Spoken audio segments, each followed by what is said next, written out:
انبیاء کے سلسلے کو، نبیوں کے سلسلے کو مکمل کرنے والے، سب کے اخیر میں دنیا میں تشریف لانے والے میرے اور آپ کے آقا جناب محمد رسول اللہ صلی اللہ علیہ وسلم۔ ابھی ہم نے عشاء کی نماز ادا کی، سورج کو ڈوبے ہوئے تقریباً 3 گھنٹے کو ہونے کو ہے، 3.25 گھنٹے ہوئے سورج ڈوبے ہوئے۔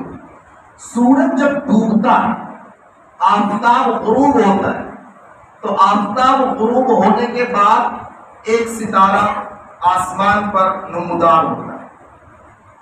تھوڑی اور دیر گزری 2 ستارے ہو گئے، 3 ہو گئے، 5 ہو گئے، اور تھوڑا وقت گزرا 10 ہو گئے، 20 ہو گئے، 50، 100، 1000، 10,000، لاکھ، 10 لاکھ، کروڑ، ارب، خرب، انگنت ستاروں سے آسمان پورا کا پورا بھر جاتا ہے۔ ایسا لگ رہا ہوتا ہے کہ اللہ رب العزت نے پورے آسمان کو ستاروں سے منور کر دیا، اور ان کی روشنی زمین پر پڑ بھی رہی ہوتی ہے، ستاروں کی روشنی زمین پر آ بھی رہی ہوتی ہے۔ اسی درمیان چھوٹے چھوٹے ستاروں کے بیچ چاند بھی نمودار ہوتا ہے، چاند بھی اپنی چاندنی بکھیر رہا ہوتا ہے، جس کے ذریعے پھلوں میں مٹھاس بھی آ رہی ہوتی ہے اور ہماری ہڈیوں میں گودا بھی آ رہا ہوتا ہے۔ یہ جو اسٹوڈینٹس ہیں یہ جانتے ہیں، پھلوں میں مٹھاس بھی چاند کی چاندنی کے ذریعے اسباب کے درجے، اور ہڈیوں میں گودا بھی چاند کی چاندنی کے ذریعے تیار ہو رہا ہوتا ہے۔ تو رات ہوتی ہے، غروب آفتاب ہوتا ہے، آسمان پر 1، 2، 5، 10، 20، 50، 100، 1000، لاکھ، کروڑ، 10 کروڑ، ارب، خرب، کئی سارے ستارے نمودار ہو رہے ہوتے ہیں، اور زمین پر اپنی اپنی روشنی بکھیر رہے ہوتے ہیں۔ چاند بھی اپنی چاندنی بکھیر رہا ہوتا ہے، خوب روشنی پھیلا رہے ہوتے ہیں، لیکن اتنے کروڑ ستارے ہونے کے باوجود، چاند کی چاندنی ہونے کے باوجود، وہ جو رات کی تاریکی ہوتی ہے، وہ جو رات کا اندھیرا ہوتا ہے، وہ سب مل کر بھی رات کے اندھیرے کو دھکیل نہیں پاتے کہ رات کا اندھیرا ختم کر دے، رات کی تاریکی ختم کر دے، ایسا نہیں ہو پاتا ہے۔ سب مل کر کتنے انگنت ستارے، انگنت سیارے، اور ساتھ میں چاند بھی، اتنے سب موجود ہوتے ہیں، لیکن اندھیرا پھر بھی باقی رہتا ہے، اندھیرا برقرار رہتا ہے۔ بات سمجھنا، توجہ کے ساتھ سمجھنا، بہت آگے تک آپ کو لے جانا چاہ رہا ہوں۔ اتنے انگنت ستارے آسمان پر نمودار ہوتے ہیں، لیکن سب مل کر رات کے اندھیرے کو ختم نہیں کر پاتے، ہوتی وہی رات کی رات ہی ہے، اندھیرے کا اندھیرا۔ اتنے ستارے ہونے کے باوجود چاند بھی طلوع ہو گیا، پھر بھی اندھیرا برقرار۔ جیسا اجالا دن میں ہوا کرتا ہے ویسا اجالا حاصل نہیں ہو پاتا۔ صبح صادق کا وقت آیا، وہ گھٹی، صبح صادق کا وقت آیا، ابھی سورج روشن نہیں ہوا، آفتاب طلوع نہیں ہوا، صبح صادق کی دستک دی ابھی۔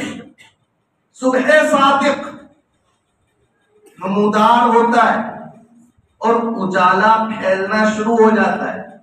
ابھی کیا ہوا؟ سورج آ گیا۔ ارے صبح صادق سمجھتے ہیں یعنی سحری کا وقت ختم، فجر کی نماز کا وقت شروع، یہ ہے صبح صادق، یہیں سے روشنی پھیلنا شروع ہوتی ہے۔ کیا ہوا؟ سورج طلوع ہو گیا؟ نہیں، ابھی طلوع نہیں ہوا، ابھی سورج طلوع ہونے میں تو تقریباً 2.25 گھنٹے باقی ہے، لیکن روشنی پھیلنا شروع ہو گئی۔ کب؟ ابھی سورج نکلا نہیں، سورج کے نکلنے کی، آفتاب کے طلوع ہونے کی خبر دے رہا ہے صبح صادق کہ بس اب بہت جلد طلوع آفتاب ہونے والا ہے، لیکن روشنی پھیلنا شروع ہو جاتی ہے، اور جیسے ہی سورج کا کنارہ نکلا وہ ستارے جتنے تھے وہ سب ماند پڑ جاتے ہیں، چاند کی چاندنی بھی پھیکی پڑ جاتی ہے۔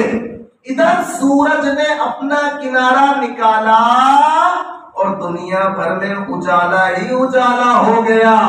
یہ جتنے ستارے تھے، یہ چاند تھا۔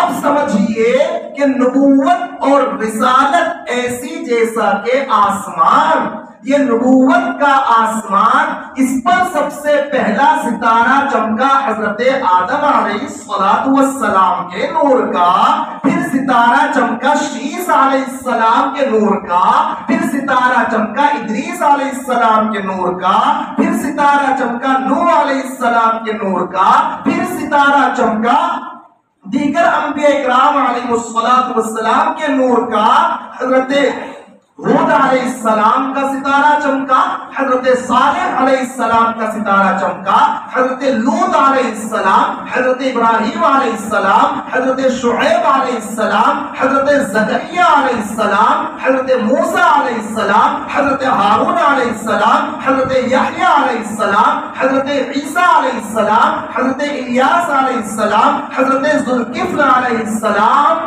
اور حضرت اسماعیل علیہ السلام، حضرت اسحاق علیہ السلام۔ یہ کئی سارے پیغمبروں کے ستارے چمکتے رہے، دمکتے رہے، روشنی اپنی اپنی پھیلاتے رہے، لیکن جیسے رات کا اندھیرا برقرار رہتا ہے ویسا اندھیرا برقرار رہا۔ لیکن جب میرے اور آپ کے آقا جناب محمد الرسول اللہ صلی اللہ علیہ وسلم کی رسالت کا آفتاب، آپ کی نبوت کا سورج طلوع ہونے والا ہے، اس کے پہلے ہی اللہ رب العزت نے اجالا ہی اجالا عطا فرما دیا۔